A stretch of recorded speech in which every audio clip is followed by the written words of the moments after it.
ممكن يتحول من من تعامل مشروع لغير مشروع، وامتى؟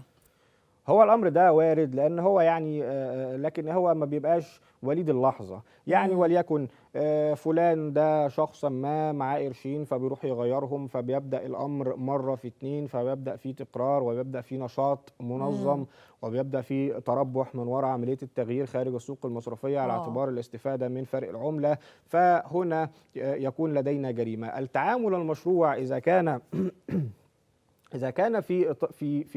كان يدخل في الإطار المنظم للتداول نفسه واللي حدده القانون واللي ذكرناه دلوقتي، ما بيبقاش عندي صورة غير مشروعة، ما بيكونش عندي عقاب، لا يسأل الشخص في هذه المسألة مع أي مبلغ مالي يريد أن يتعامل فيه، يريد أن عايز يحوله، عايز يغيره، ده بقى موضوعه.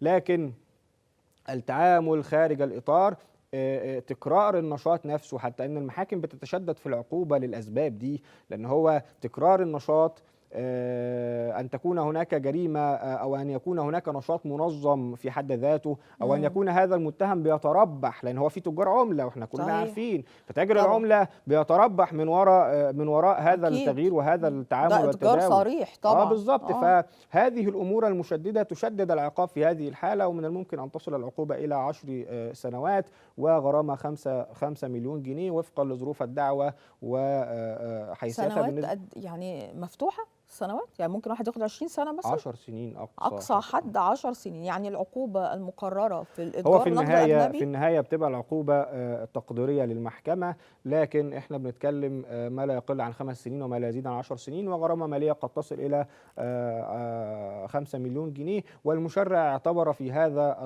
الامر انه اراد ان تكون العقوبه هي، او الغرامه الماليه بقى تحديدا، هي اشد من المكسب المتوقع او المبلغ المتوقع تربحه من جراء هذه المعاملات وهذه التجاره. فاراد ان تكون، لانه في بعض الاحيان تكون المبالغ او الغرامات الماليه اضعاف مضاعفه للمبلغ المضبوط. هو حط له عقاب من جنس العمل، من جنس العمل تخاف على بالظبط، هتخسر اكتر من اللي كسبته. بالظبط كده. طيب